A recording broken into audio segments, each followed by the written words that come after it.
এই তেলের মধ্যে দিয়ে দেবো হাফ চামচ পরিমাণে কালো সর্ষে, দিয়ে দেবো হাফ চামচ পরিমাণে গোটা জিরে, এর মধ্যে দিয়ে দেবো কারি পাতা, জল দিয়ে দেবো। নমস্কার বন্ধুরা, আপনারা কেমন আছেন? আশা করছি সবাই খুব ভালো আছেন। আজকে আমি সুজি দিয়ে খুবই মুখরোচক আর মুচমুচে একটা নাস্তা রেসিপি আপনার সাথে শেয়ার করব। পুরো ভিডিওটি দেখার অনুরোধ করছি, আশা রাখছি খুব ভালো লাগবে। আজকে রেসিপির জন্য এখানে দেখুন 1 বাটি পরিমাণে সুজি নিয়েছি। কড়াটা হালকাভাবে গরম করে নিয়েছি, এর মধ্যে দিয়ে দেবো 1 চামচ পরিমাণে তেল। এখানে আমি ছোটো চামচের 1 চামচ তেল ব্যবহার করেছি। এই তেলের মধ্যে দিয়ে দেবো হাফ চামচ পরিমাণে কালো সর্ষে, দিয়ে দেবো হাফ চামচ পরিমাণে গোটা জিরে, এর মধ্যে দিয়ে দেবো কারি পাতা। একটু ভাজা ভাজা করে নেব, এতে কিন্তু গন্ধটা খুব সুন্দরভাবে বেরিয়ে আসবে। এবারে এর মধ্যে দিয়ে দেবো পেঁয়াজ কুচি, দিয়ে দেবো কাঁচা লঙ্কা কুচি। পেঁয়াজ আর কাঁচা লঙ্কাটা হালকাভাবে নাড়াচাড়া করে নেব। এদিকে দেখুন বন্ধুরা, পেঁয়াজ আর কাঁচা লঙ্কাটা বেশ করে ভেজে নিয়েছি আর এখন কিন্তু খুব সুন্দর একটা গন্ধ বেরিয়ে আসছে। এবারে এখানে দেখুন একটা ছোট মাপের একটা বাটি নিয়েছি, এই বাটি মেপে 1.5 বাটি পরিমাণে জল দিয়ে দেবো। আর বন্ধুরা একটা নির্দিষ্ট পাত্র মেপে জলটা ব্যবহার করবেন। এবার এর মধ্যে স্বাদ মতো লবণ দিয়ে দেব। আজকের নাস্তাতে যতটা লবণ লাগবে আমি কিন্তু সব লবণটাই জলের মধ্যে দিয়ে দিলাম।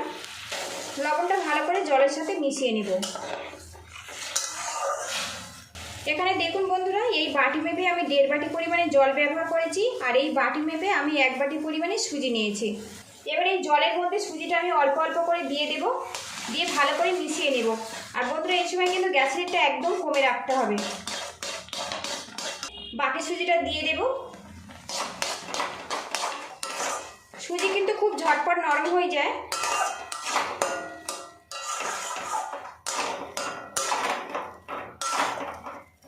এখন দেখুন বন্ধুরা, ডোটা কিন্তু পুরোপুরি রেডি হয়ে গেছে।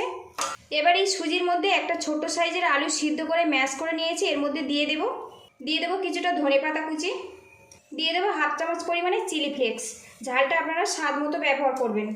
এবার একসঙ্গে ভালো করে মিশিয়ে নেব। আর বন্ধুরা আমি সবসময় চেষ্টা করি ঘরে থাকা উপকরণ দিয়ে একদম নতুন নতুন রেসিপি শেয়ার করার জন্য। প্লিজ বন্ধুরা লাইক শেয়ার সাবস্ক্রাইব করে আমাকে একটু সাপোর্ট করবে। আর বন্ধুরা যারা বিকাল হলে বিভিন্ন রকম স্ন্যাক্স খেতে পছন্দ করেন, আজকের আমি সুজির যে রেসিপিটা বানাচ্ছি একবার এইভাবে বানিয়ে দেখতে পারেন। এটা এতটাই টেস্টি বন্ধুরা যে চপ সিঙ্গারা খাওয়া কিন্তু ভুলে যাবেন। দেখুন বেশ ভালো করে মিশিয়ে নিয়েছি। গ্যাসের হিটটা আমি বন্ধ করে দেব। এখানে একটা থালা উল্টো পিট করে নিয়েছি, এতে সামান্য পরিমাণে সাদা তেল ব্রাশ করে নিয়েছি। এবার সুজির মিশ্রণটা আমি দিয়ে দিলাম। এবারে এইভাবে খুন্তি দিয়ে একটা শেপ দিয়ে দেব। আর এটা কিন্তু গরম অবস্থায় শেপটা দেবেন, তাহলে কিন্তু খুব সুন্দরভাবে এটা রেডি হবে। এইভাবে আমি শেপ দিয়ে দেব। এদিকে দেখুন বন্ধুরা, চৌকো করে আমি একটা শেপ দিয়ে নিয়েছি আর উপরে পোর্শনটা কিন্তু একটু সমান করে আমি রেডি করে নিয়েছি। আর এখন লুকিংটা দেখুন কি সুন্দরভাবে রেডি হয়েছে। আর এটা কিন্তু অবশ্যই গরম থাকতে থাকতে শেপটা দিয়ে দেবেন। এবার এই নাস্তাটা আমি পুরো ঠান্ডা করে ফেরত আসছি। এদিকে একটা প্লেট নিয়েছি, প্লেটের মধ্যে আমি 3 চামচ পরিমাণে ময়দা নিয়ে নেব। এবার এর মধ্যে হাফ চামচ পরিমাণে চিলি ফ্লেক্স দিয়ে দিলাম, স্বাদ মতো লবণ দিয়ে দেব। এবারে অল্প পরিমাণে জল দিয়ে একটা পাতলা করে ব্যাটার বানিয়ে নেব। এদিকে দেখুন বন্ধুরা, ময়দাটা কিন্তু গুলে নিয়েছি আর একদম পাতলা করে বানিয়েছি। এইভাবে রেডি করতে হবে। এদিকে দেখুন বন্ধুরা, সুজির নাস্তাটা কিন্তু বেশ ভালো মতো ঠান্ডা করে নিয়েছি, সাথে সুজিটা কিন্তু বেশ ভালো মতো সেট হয়ে গেছে। আর এখানে দেখুন নাস্তাটা কিন্তু আমি এই রকম পুরু রেখেছি। এই নাস্তাটা তাহলে কিন্তু খেতে ভালো লাগবে। এইভাবে একটু মোটা করে রাখবেন। এখানে দেখুন ছুরি নিয়েছি, এবারে এইভাবে কেটে নেব। ফিঙ্গার যেমন হয় সেইভাবে কিন্তু আমি একটু কেটে নেব। সাইডটা আমি আর বাদ দেব না।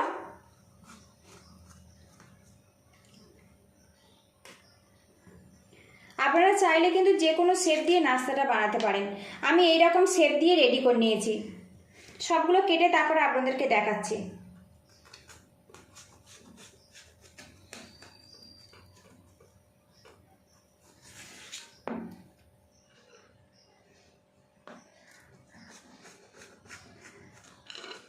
দু রকম শেপ দিয়ে আজকে কিন্তু নাস্তাটা আপনাদেরকে আমি দেখাচ্ছি। এখানে দেখুন কি সুন্দরভাবে নাস্তাটা আমার রেডি হয়েছে। দেখুন একদম এইরকম ফিঙ্গারের শেপ দিয়ে রেডি করে নিয়েছি। বাকি কিছুটা নাস্তা কিন্তু আমি কাটিনি, মাঝে থেকে এইভাবে কেটে নেব।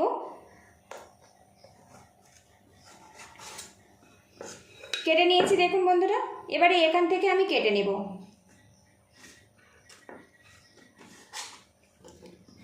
তো দেখুন আরও একটা শেপে তৈরি হয়ে গেছে।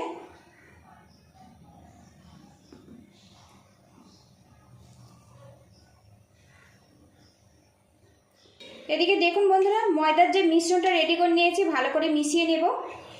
এখান থেকে একটা সুজির নাস্তা আমি নিয়ে নিলাম। এবার ময়দার ব্যাটারটা এর ওপরে দিয়ে একটা কোট করে নেব। আর বন্ধুরা, এই ব্যাটারটা কিন্তু একটু পাতলা রাখবেন, তাহলে কিন্তু নাস্তাটা খেতে ভালো লাগবে। জাস্ট হালকাভাবে একটু কোট হয়ে যাবে, সেইভাবে কিন্তু ময়দাটা গুলে নিতে হবে। এখানে দেখুন বন্ধুরা, ব্রেড ক্রাম্বস নিয়েছি। সুজির নাস্তাটা আমি ব্রেড ক্রাম্বসের মধ্যে দিয়ে দেব। এবার এইভাবে কোট করে নেব। এতে করে নাস্তাটা খেতে কিন্তু খুব ভালো লাগে বন্ধুরা, খুব মুচমুচেভাবে তৈরি হয় আর এতটাই সুস্বাদু হয় বন্ধুরা, চপ সিঙ্গারা কিন্তু হার মেনে যাবে। এখানে দেখুন একটা নাস্তা কিন্তু আমার রেডি হয়ে গেছে। তো বন্ধুরা, লুকিংটা দেখুন, মোটামুটি পুরো জায়গাটা কিন্তু টোস্টের গুঁড়ো দিয়ে একটু কোট করে নিতে হবে, তাহলে ভাজার পরে কিন্তু অনেক বেশি মুচমুচেভাবে তৈরি হবে। একটা নাস্তা কিন্তু আমার রেডি হয়ে গেছে দেখুন। এখান থেকে অন্য যে শেপটা আমি রেডি করে নিয়েছিলাম ময়দার ব্যাটারের মধ্যে আমি দিয়ে দেব। এবার টোস্টের গুঁড়োর মধ্যে দিয়ে দেব। এদিকে দেখুন বন্ধুরা, কোট করে রেডি করে নিয়েছি আর কত সুন্দর দেখতে লাগছে দেখুন বন্ধুরা। এইভাবে সবগুলো রেডি করে ফেরত আসছি। আর বন্ধুরা, এইভাবে নাস্তা বানিয়ে কিন্তু আপনারা 3 থেকে 4 দিনের জন্য স্টোর করতে পারেন। তারপরে প্রয়োজন মতো বের করে আপনারা ফ্রাই করে এটা পরিবেশন করতে পারেন। এটা কিন্তু খুবই হেলদি আর খুবই টেস্টি একটা নাস্তা। এদিকে দেখুন বন্ধুরা, বেশ কিছুটা আমি রেডি করে নিয়েছি ভাজার জন্য। নাস্তাগুলো ভাজার জন্য কড়ার মধ্যে বেশ কিছুটা সাদা তেল দিয়েছি আর তেলটা কিন্তু বেশ গরম হয়ে গেছে। এর মধ্যে নাস্তাগুলো দিয়ে মুচমুচে করে ফ্রাই করে নেব। আর বন্ধুরা, আজকের রেসিপিটা যদি ভালো লাগে প্লিজ বন্ধুরা লাইক শেয়ার সাবস্ক্রাইব করে আমাকে একটু সাপোর্ট করবেন। আমি এখানে 3 পিস নাস্তা দিয়েছি, বেশ কিছুক্ষণ ধরে ফ্রাই করে নেব। ফ্রাই করেছি, এবার এটা উল্টে দেব। এদিকে দেখুন বন্ধুরা, সুজির নাস্তাগুলো কিন্তু আমার পুরোপুরি রেডি হয়ে গেছে। আর এখন লুকিংটা দেখুন কি সুন্দরভাবে রেডি হয়েছে দেখুন। তেল ঝাড়িয়ে তুলে নেব।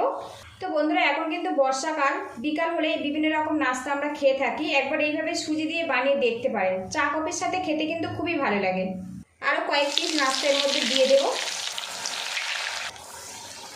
বেশ কিছুক্ষণ কিন্তু সুজির ফিঙ্গারগুলো আমার রেডি হয়ে গেছে। তো বন্ধুরা, কালারটা দেখুন কি সুন্দরভাবে রেডি হয়েছে দেখুন। এই নাস্তাটার নাম দিয়েছে সুজির ফিঙ্গার। এগুলো আমার রেডি হয়ে গেছে, তেল ঝাড়িয়ে তুলে নেব। আর বন্ধুরা, বাকিগুলো আমি এইভাবে ফ্রাই করে ফেরত আসছি। যারা বিভিন্ন রকম মুচমুচে মুখরোচক নাস্তা খেতে বন্ধুরা পছন্দ করেন, একবার সুজি দিয়ে এই রেসিপিটা বানিয়ে দেখতে পারেন। এটা কিন্তু খুবই মুচমুচেভাবে তৈরি হয়। সন্ধ্যাবেলা চা কফির সাথে খেতে পারেন বা সসের সাথেও পরিবেশন করতে পারেন। তো বন্ধুরা দেখুন, সুজির ফিঙ্গারটা কত সুন্দরভাবে রেডি হয়েছে দেখুন। আর কতটা মুচমুচে হয়েছে সেটা আপনাদেরকে আমি দেখিয়ে দিচ্ছি দেখুন। শব্দ শুনে আশা করি বুঝতে পারছেন। বাজার থেকে অনেক রকম নাস্তা তো আপনারা কিনে খেয়েছেন, আমার মতো করে সুজির এই রেসিপিটা একবার বানিয়ে দেখতে পারেন। এটা যেমনই হেলদি তেমনই কিন্তু টেস্টি আর মুখরোচক। তো বন্ধুরা, লুকিংটা দেখুন। সুজির এই ফিঙ্গারটা আজকে আমি টমেটো কেচাপের সাথে পরিবেশন করব। বন্ধুরা, রেসিপিটা যদি ভালো লাগে প্লিজ বন্ধুরা লাইক শেয়ার সাবস্ক্রাইব করে আমাকে একটু সাপোর্ট করবেন। রেসিপিটা ভালো লাগলে প্লিজ বন্ধুরা বাড়িতে এইভাবে ট্রাই করবেন। কেমন হয়েছে কমেন্ট বক্সে জানাবেন। পুরো ভিডিওটির সঙ্গে থাকার জন্য অসংখ্য ধন্যবাদ। ভালো থাকবেন, সুস্থ থাকবেন, দেখা হবে নেক্সট ভিডিওতে। আজকে আমি সুজির এই নাস্তাগুলো টমেটো কেচাপের সাথে পরিবেশন করব বন্ধুরা। পরবর্তী ভিডিও দেখার আমন্ত্রণ জানিয়ে আজকে আমি বিদায় নিচ্ছি।